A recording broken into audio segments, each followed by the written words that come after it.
Essayez de vous le rattraper.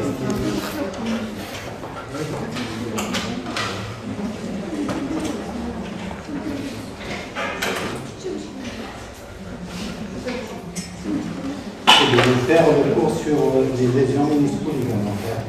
Donc, les lésions ménisco-ligamentaires, c'est un peu compliqué pour vous, mais on va essayer de vous simplifier les choses pour que vous ayez une idée des lésions qui peuvent survenir sur un genou. Alors nous allons vous parler de tuberculose osteo-articulaire. La tuberculose, c'est une pathologie que vous connaissez très bien parce que c'est une affection endémique chez nous et qui va siéger essentiellement au niveau du poumon. Donc vous savez que la première localisation de la tuberculose est en pulmonaire, en sachant que le bacille tuberculeux est un bacille aérobiste, donc qui aime la présence de l'air. Et puis vous allez savoir que la tuberculose peut se localiser partout, donc elle peut toucher tous les organes. Donc c'est un problème de santé publique. Quelques chiffres, donc en 2010 vous avez 9 millions de nouveaux cas, donc dans 1,5 million de décès. Alors 85% des atteintes selon l'OMS, sur en Afrique et en Asie, c'est là où les conditions de confinement et de proximité donc, sont difficiles. La transmission étant la voie aérienne, c'est ce que vous connaissez très bien. Alors la définition, c'est l'ensemble des manifestations pathologiques consécutives à la localisation du bacille tuberculeux au niveau de l'appareil locomoteur. Elle va poser deux ordres de problèmes, un problème infectieux qui est lié au germe et un problème orthopédique parce que ce germe va se localiser au niveau osseux et va créer des destructions et des déformations, donc vous allez avoir un problème orthopédique. Donc vous avez un double problème. Alors la diminution de la fréquence elle est due essentiellement à la lutte antituberculeuse par la vaccination systématique dès la naissance par le BCG, le dépistage de tous les foyers, l'éradication, ayant nécessité l'éradication pratiquement dans pas mal de pays de la tuberculose, et puis la chimiothérapie antituberculose, depuis la découverte du premier antituberculeux, qui est la streptomycine, qui a été découverte en 1945 par Waxman. Donc le problème infectieux va être réglé par la chimiothérapie antituberculeuse. Le problème orthopédique, ça sera le problème qui va nous concerner, nous essentiellement. Ça sera des immobilisations et des fois vous êtes obligé de faire un traitement chirurgical. Alors les facteurs de risque, comme toutes les pathologies qui entraînent une immunité de nutrition, c'est essentiellement la malnutrition, les surpopulations, le diabète, la prise d'alcool, les dialysés, les traitements immunosuppresseurs, et puis le déficit de l'immunité cellulaire, notamment le VIH. Donc tout ça, c'est des facteurs qui vont favoriser la formation de tuberculose secondaire. Alors l'éthiopathogénie, elle est fréquente dans les pays à niveau socio-économique bas. En Algérie, elle représente 20% des tuberculoses extra-respiratoires. C'est-à-dire que si vous prenez des tuberculoses en dehors de la tuberculose pulmonaire, la tuberculose osteo-articulaire représente 20%, ce qui est un chiffre important. D'accord? Donc, toute tuberculose confondue, ça représente 3 à 5%. Donc, c'est essentiellement des adultes. C'est pratiquement 8 adultes pour un enfant. Pourquoi? Parce que, comme il y a un programme de vaccination obligatoire dès la naissance, donc logiquement, tous les enfants sont censés être vaccinés. Le sexe, donc, c'est rien différent. Maintenant, vous allez voir une nosologie spécifique à l'affection tuberculose. Donc, c'est siège au niveau du rachis, ça s'appelle soit le mal de vol, soit la spondylolithique tuberculose. Au niveau du genou, ça va s'appeler une tumeur blanche du genou. Au niveau de la hanche, ça s'appelle une coxalgie. Et sachez que ça peut toucher toutes les articulations. Alors, d'un point de vue toujours nosologique, il faut faire la différence entre spondylodicite. Spondylodicite, ça touche et le corps vertébral et le disque intervertébral. À la différence d'une spondylite, ça va toucher essentiellement le corps vertébral et l'arc postérieur. Donc, ça c'est pour vous montrer les différentes localisations. Donc ça c'est pied et cheville, ça peut siéger au niveau de l'épaule, genou, la hanche, au niveau des phalanges, c'est ce qu'on appelle la spina pontosa, au niveau du coude. Donc sachez que ça peut siéger partout. Alors donc c'est pulvaire pot qui a décrit l'atteinte infectieuse par bacille tuberculeuse, l'atteinte vertébrale. Donc ce que je vous disais, l'atteinte, la spondylodicite. Donc ça touche le corps et le disque intervertébral.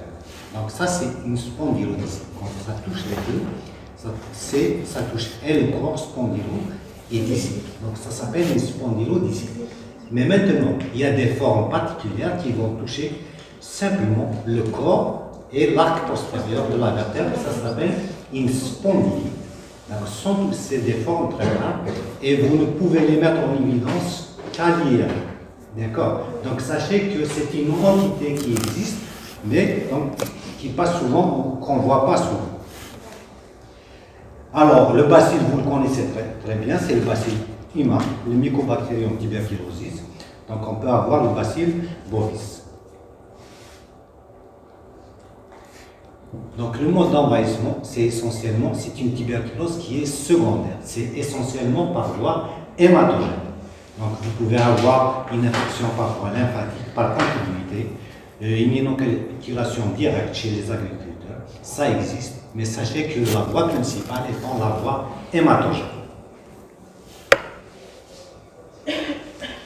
Alors, comment que va évoluer une tuberculose osteo-articulaire? Donc, une tuberculose osteo-articulaire non diagnostiquée va passer par 3 phases. Une phase initiale, c'est 3 phases. Une phase initiale qui va de 0 à 6 mois, où vous n'avez pas beaucoup de signes, et c'est exceptionnel que vous fassiez le diagnostic à ce stade.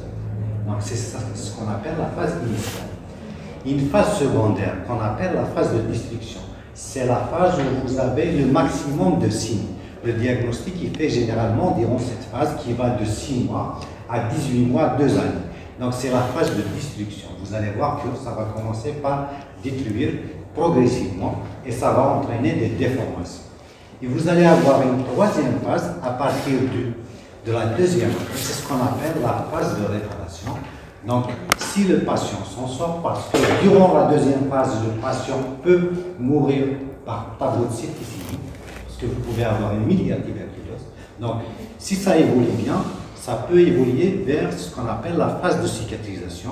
Donc, ça va évoluer soit vers un pont osseux, une fusion osseuse, donc qui peut être globale, ou une fusion fibreuse. Généralement, la fusion osseuse, c'est chez l'enfant, alors que la fusion fibreuse chez l'adulte. Donc, la fusion osseuse, vous allez avoir une articulation qui va se souder. C'est ce qu'on appelle un bloc osseux, que ce soit au niveau de la hanche ou au niveau des vertèbres.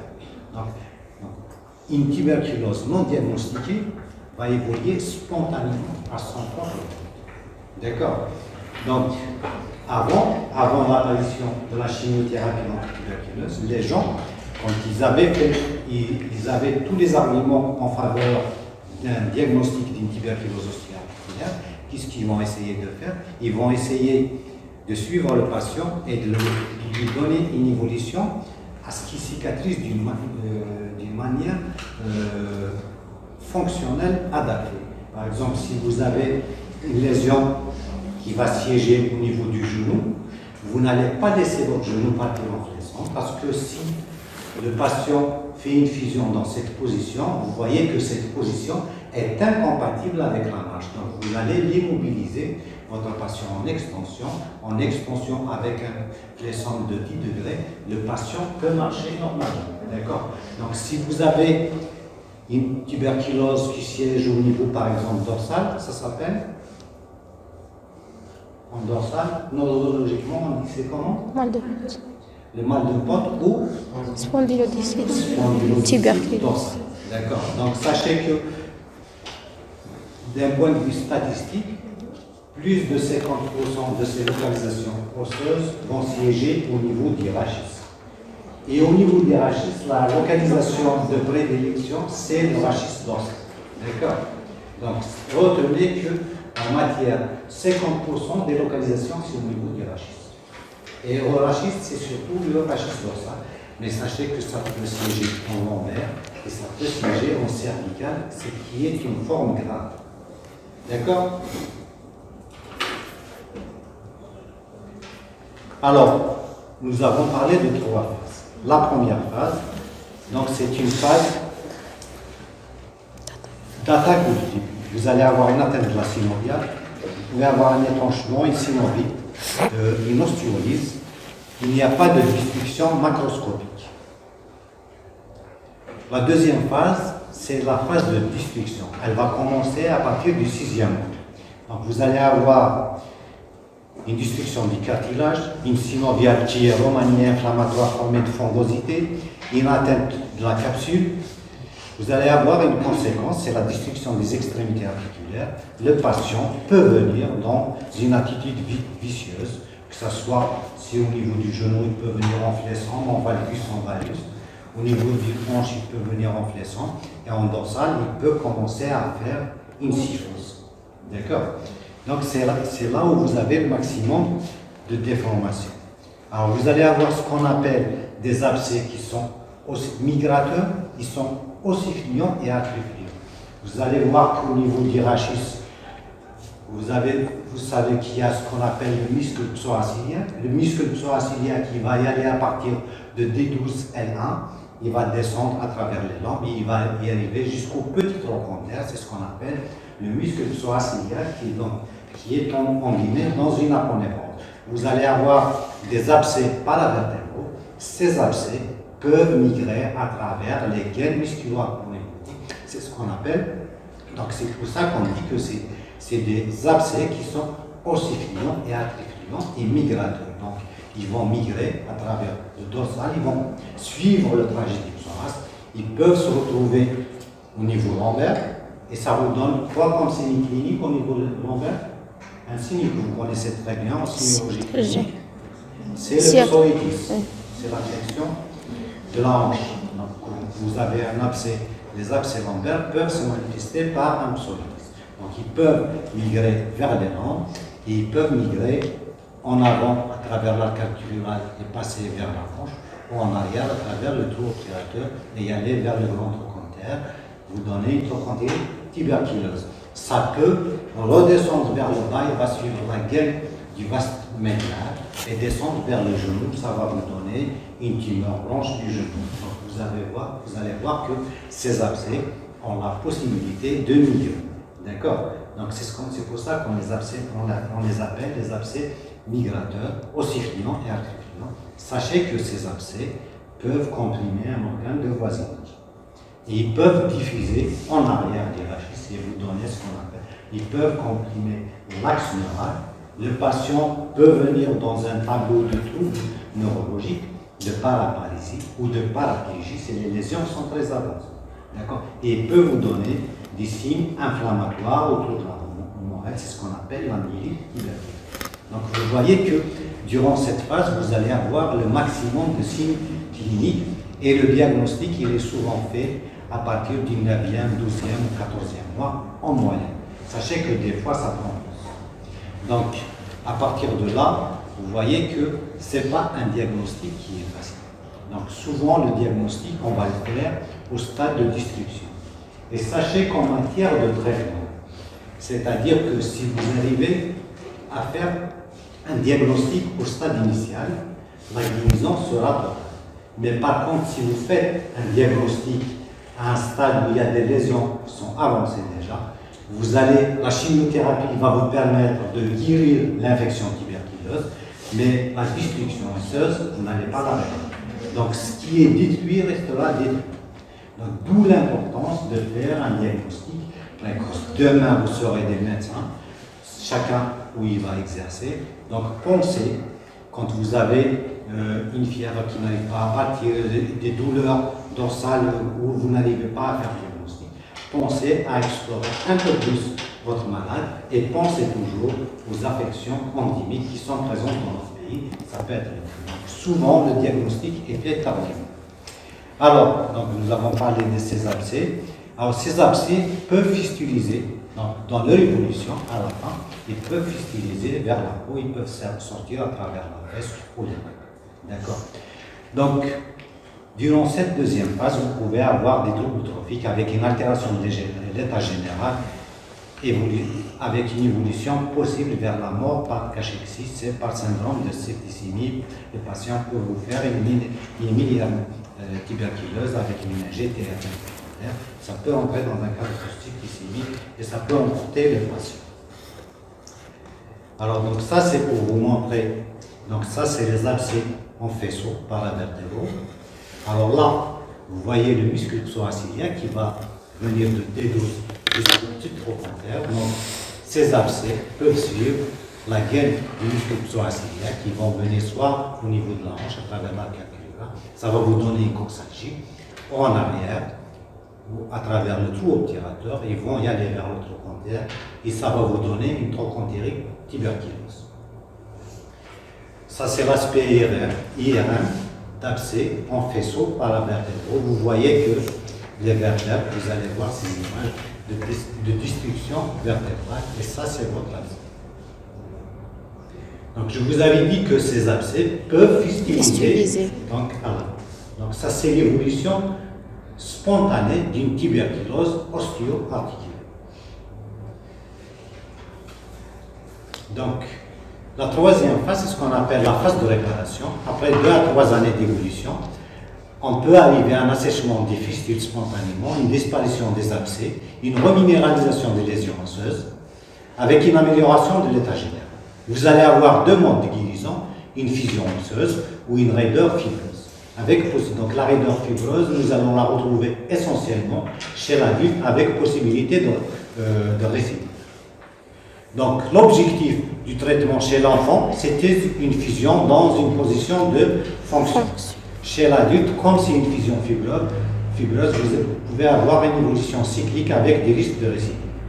Donc la phase de réparation chez l'adulte, elle est moins nette, où la fusion spontanée ne survient jamais avec des récidives qui sont fréquentes. Donc ça, c'est pour vous montrer, ça c'est 2 vertèbres avec un bloc osseux. C'est ce qu'on appelle un bloc osseux vertèbre. Alors, donc la chimiothérapie, elle va arrêter la destruction, elle guérit la tuberculose, mais ne répare jamais les lésions anatomiques. Ce qui est détruit reste détruit. À la phase de début, la guérison peut se faire sans séquelles. L'anatomopathologie, donc la lésion élémentaire histologique, vous la connaissez très bien, c'est le granulome épithélioïde avec donc des cils épithélioïdes, des cils géantes et une lymphocyte, une nécrose caséreuse centrale. La synoviale, macroscopiquement, la synoviale est hypertrophiée avec un piqueté jaune blanchâtre dans le cul de sac et son soudre du caséum à la une destruction des cartilages et d'autres structures articulaires. L'os est le siège de destruction, de déminéralisation, de géodes, qui sont des cavités, de séquestres osseux, qui sont des fragments osseux opaques avasculaires, donc qui sont des corps étrangers qui vont entretenir l'infection. Et puis vous avez ce qu'on appelle ces abcès ossiclions et arthroclions. Le diagnostic positif va reposer sur un faisceau d'argument, l'anamnèse, l'examen clinique, l'exploration radiologique, biologique et les éléments de présomption. La certitude, elle est surtout bactériologique, mais au niveau, donc la tuberculose osseuse, sa particularité, c'est une tuberculose qui est paucibacillaire. Ce n'est pas comme une tuberculose pulmonaire, c'est exceptionnel que vous mettiez en évidence par examen direct le gène. Donc le diagnostic, c'est souvent l'anatomopathologie. Alors, la clinique, donc vous pouvez avoir plusieurs tableaux cliniques en fonction de la phase. La phase initiale, vous pouvez avoir de simples douleurs, la fibricule, mais c'est très difficile de faire le diagnostic au stade initial. Le patient peut venir dans un tableau d'abcès. dans un tablier de fustule, c'est-à-dire que déjà les lésions sont avancées. Il peut venir dans un tableau de gène fonctionnel avec une déformation. Et il peut venir dans un tableau de trouble neurologique, c'est-à-dire qu'il y a une expansion vers l'arrière, c'est soit les syndromes inflammatoires, la myélite qui entraîne des signes de paralysie ou des signes de compression. D'accord? Donc, toujours l'interrogatoire, il faut rechercher la notion de comptage, l'entourage, le BCG, et puis il faut faire très attention en cas de population transplantée. Vous savez qu'actuellement en Algérie, il y a beaucoup de migrants, c'est des populations à risque. Donc, toutes les populations qui vivent dans des conditions précaires en communauté, le risque de contamination est très important. Alors, donc, les antécédents, le mode de début peut être aigu, subigu ou insidieux, les signes généraux, le patient peut venir dans un tableau d'altération, de fébrilité, d'anorexie, en fonction du stade. On peut avoir un épanchement articulaire, des douleurs, une amyotrophie. Le patient peut venir dans une attitude vicieuse. Vous pouvez faire le diagnostic au stade d'abcès du psoas, de fistule productive, et vous pouvez avoir une adénopathie sative. Les ostéites, ils vont siéger, elles sont souvent confondues avec des ostéomyélites chroniques à staphylocoque. Donc c'est l'aspect de gros lot ou de spina ventosa qu'on va retrouver essentiellement au niveau des phalanges. Donc le plus souvent c'est une gyrode sans densification périphérique contenant ou non un séquestre osseux, c'est ce qu'on appelle l'image en gros lot. Les ostéoarthrites, c'est la destruction articulaire avec une attitude vicieuse. Au niveau du genou, vous allez avoir une synovite avec destruction articulaire et déformation en attitude vicieuse. L'attitude vicieuse, ça peut être influençant, une déviation en valgus ou une déviation en valgus. Alors sachez que ça peut toucher la cheville, mais c'est des affections qui sont souvent méconnues. Donc elles sont diagnostiquées au stade de fistule et de déformation en média. Donc il faut savoir que ça peut toucher tous les os et toutes les articulations. Une forme particulière, c'est donc la tuberculose cervicale, la chloïdo-axoïdienne. Donc c'est une forme grave, d'accord, parce qu'elle peut entraîner des troubles neurovégétatifs qui sont mortels, parce que ça peut entraîner une luxation et ça peut vous donner des troubles neurovégétatifs et le patient peut mourir par bradycardia. Alors donc elle va se manifester par un torticolis sévère, un trismus, une dysphagie, une paralysie du nerf grand épiglotte et parfois une compression médullaire avec des troubles neurologiques. Donc le délai moyen de diagnostic, ça va de 6 mois à 21 mois. Donc le problème, c'est le délai de diagnostic. Si vous arrivez à faire un diagnostic durant la première période, vous allez guérir entièrement votre tuberculose postérieure. Par contre, si vous faites un diagnostic au stade de destruction, ce qui est détruit restera détruit. Vous allez guérir l'infection, mais vous n'allez pas régler le problème de déformation osseuse. Alors, la radiologie va vous permettre donc, de localiser le siège, de suivre l'évolution. Les explorations radiologiques, c'est les radios standards, l'examen TDR et l'examen IRM. Radiologiquement, au stade de début, si vous avez un cliché de bonne qualité, parce que ce n'est pas évident, donc vous allez avoir ce qu'on appelle une ostéoporose qui est diffuse avec un flou radiologique. C'est ce qu'on appelle, ça donne un aspect de, un cliché de mauvaise qualité, c'est ce qu'on appelle un cliché mal lavé, avec dû à un épaississement des partiments. Donc, au stade de début, c'est la déminéralisation, mais ce n'est pas évident de penser à une tuberculose, on pense plus à une ostéoporose, à une déminéralisation, mais c'est exceptionnel qu'on pense à une tuberculose parce qu'il n'y a pas beaucoup de signes. Donc vous pouvez avoir une lise osseuse, des géodes en fonction de l'évolution et des séquestres osseux. Les séquestres, c'est des fragments d'os qui sont opaques, avasculaires, qui sont des corps étrangers qui entretiennent l'infection. Alors, donc radiologiquement, qu'est-ce que vous allez avoir? C'est ce qu'on appelle donc l'atteinte discale, la destruction, la déminéralisation osseuse, le pincement. Et puis vous avez ce qu'on appelle les géodes, et vous avez la classique image en miroir, c'est celle-là. Donc vous allez voir une géode qui est le paradoxe, c'est comme une image en miroir, et les pathognomoniques d'une tuberculose ostéo-articulaire. Donc il y a une classification radiologique de David Chaussé en 4 Donc, en 4 stades. Le stade 1, c'est la déminéralisation. C'est une cinématographie pure. Vous allez avoir, si vous avez un cliché de bonne qualité, que vous savez bien analyser, vous pouvez voir l'épaississement des bâtiments, les osteoporoses locoregionales. Il y a une absence de pincement articulaire. Donc ça, c'est pour vous montrer la déminéralisation osseuse. Donc ça, c'est un cas où nous avons pensé vraiment à un ostéomusculoïde, alors que c'était une tuberculose ostéo-articulaire. Vous pouvez avoir donc un stade 2, c'est le début, vous avez la déminéralisation et le début de pincement discal. Le stade 2, c'est l'atteinte ostéocartilagineuse, donc toujours l'épaississement des bâtiments. Vous pouvez voir un abcès, une ostéoporose avec un début de pincement de l'interligne et une lyse chondrale cartilagineuse. Le stade 3, c'est la destruction. Donc, vous allez avoir une destruction du cartilage et une destruction de l'interligne. Vous allez voir des géodes et des séquestres osseux.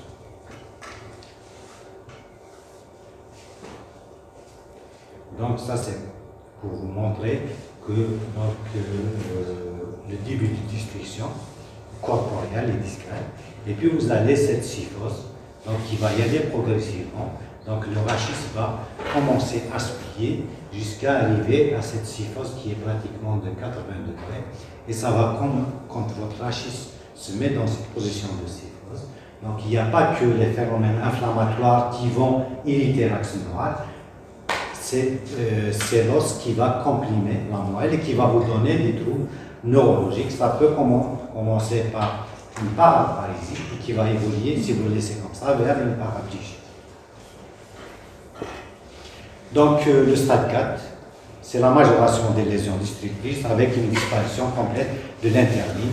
Donc, une lyse avec des géodes et des séquestres. Donc, le patient peut venir dans un tableau de désaxation du membre, une calcification du bâtiment para-articulaire. Alors, pour résumer, le stade 1, c'est une déminéralisation. Le stade 2, c'est le pincement de l'interligne articulaire.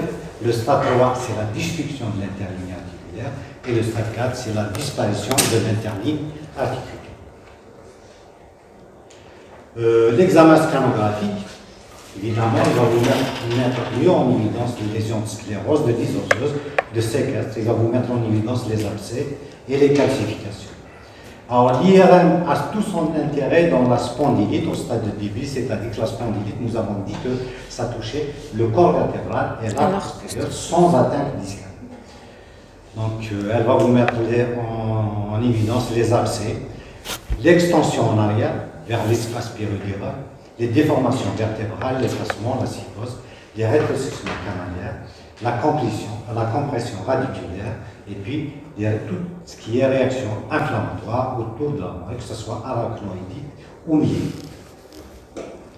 Donc, elle vous permet aussi de voir le panis synovial, les penchements articulaires, les images de destruction cartilagineuse, les érosions osseuses, les calcifications, les abcès, et même au début, elle peut vous montrer de l'inflammation et de l'œdème osseux. La scintigraphie osseuse, elle apprécie précocement les atteintes et met en évidence d'autres localisations. Donc, la scintigraphie, elle peut vous mettre en évidence des localisations multiples, mais elle n'est pas spécifique de la tuberculose ostéo-articulaire. C'est-à-dire que la scintigraphie peut mettre en évidence des lésions, des localisations multiples. Ça peut être une tuberculose, ça peut être une autre infection, ça peut être un processus tumoral. D'accord? Donc, ce n'est pas spécifique de la tuberculose ostéo-articulaire.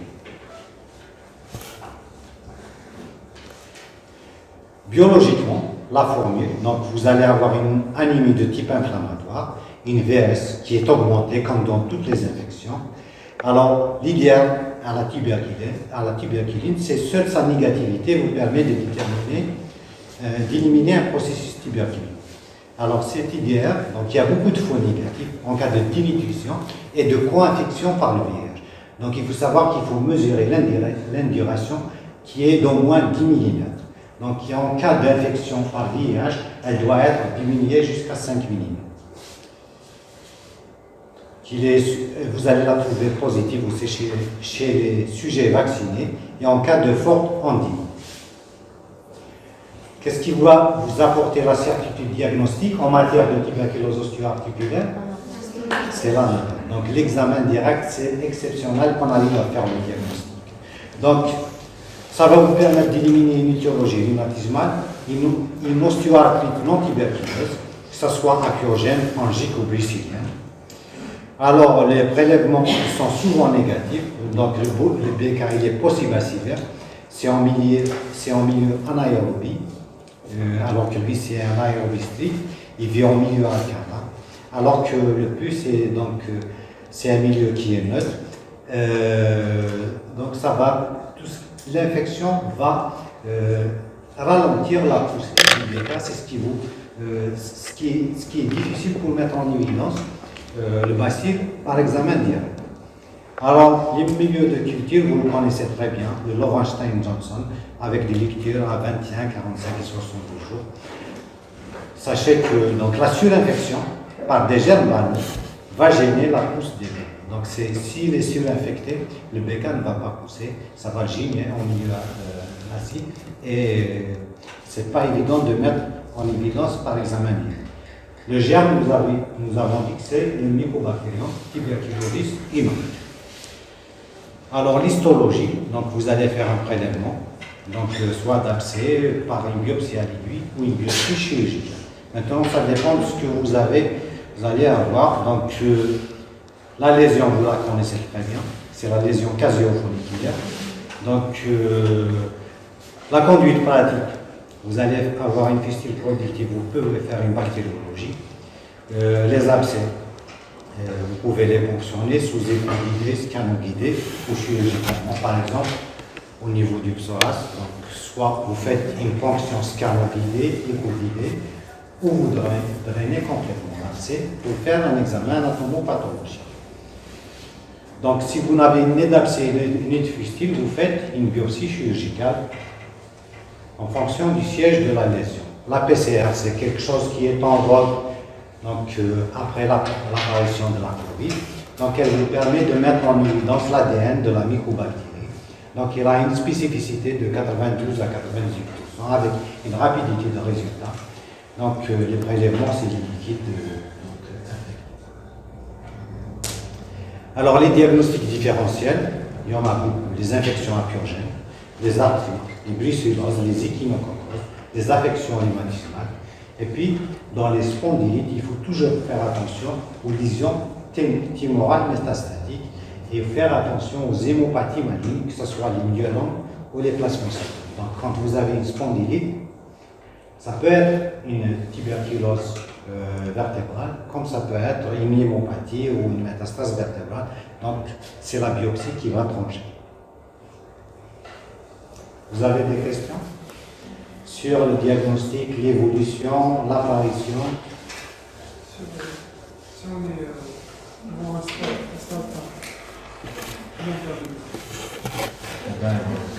diagnostic, vous allez avoir un faisceau d'argument de prévention et vous pouvez faire une biopsie.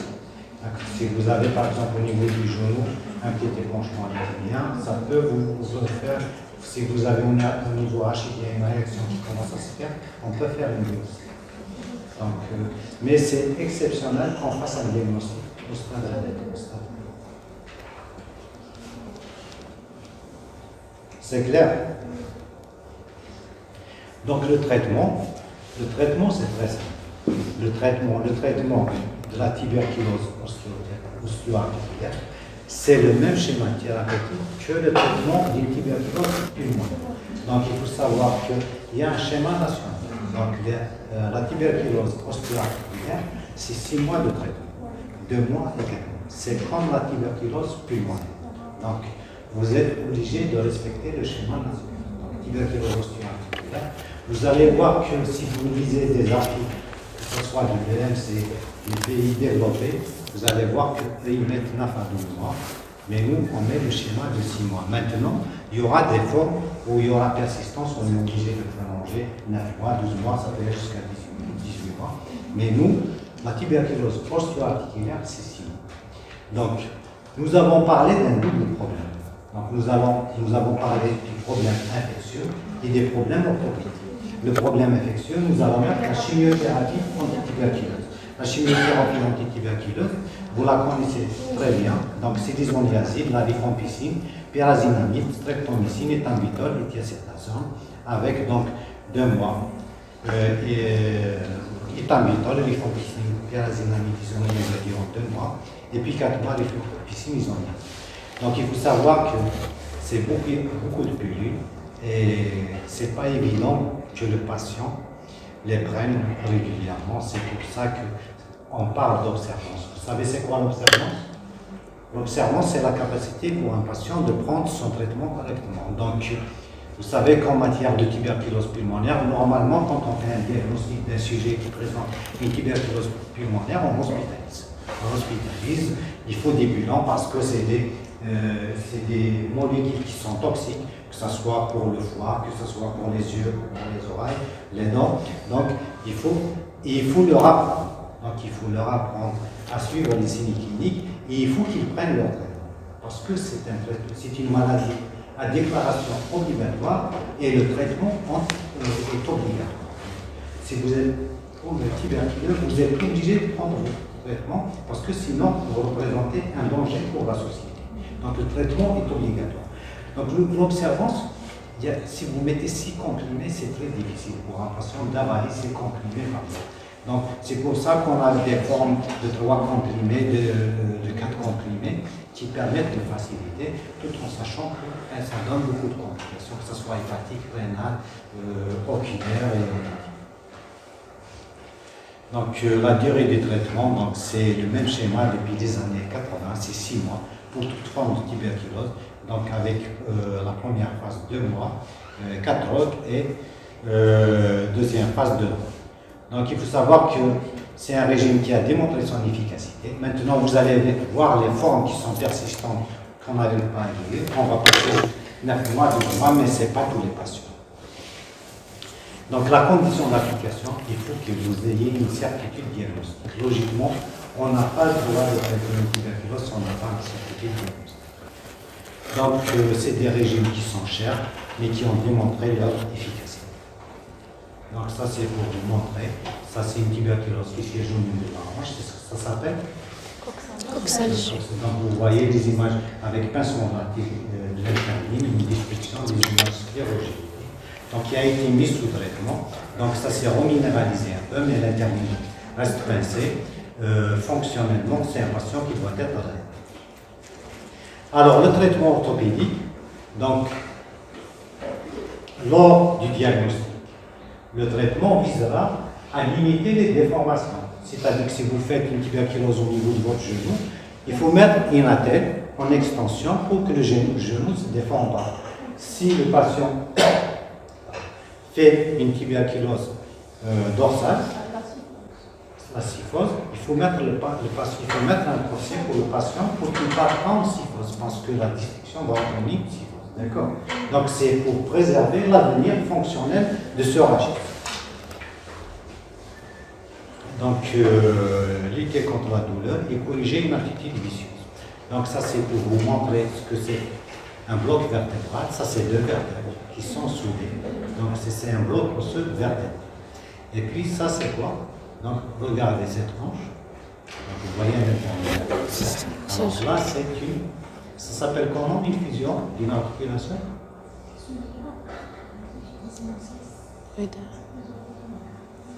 Une ankylose. Donc, une fusion spontanée d'une articulation, c'est une ankylose. Et bloquer une articulation, c'est une arthrodèse. Donc, une arthrodèse, c'est nous qui bloquons l'articulation. Donc, c'est nous qui la bloquons chirurgicalement.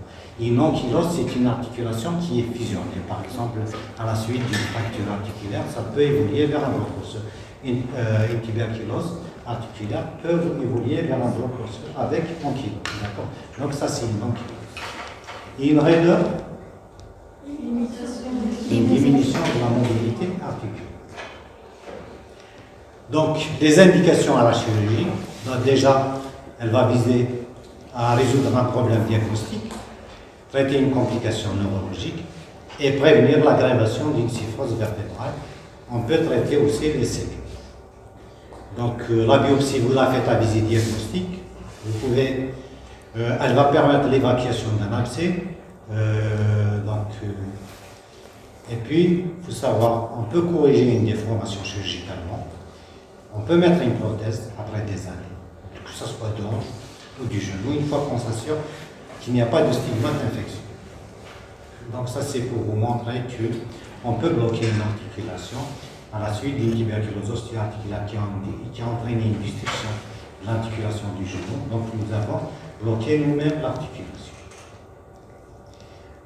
En conclusion, donc c'est une affection qui reste fréquente chez nous. C'est le baromètre des conditions socio-économiques d'un pays.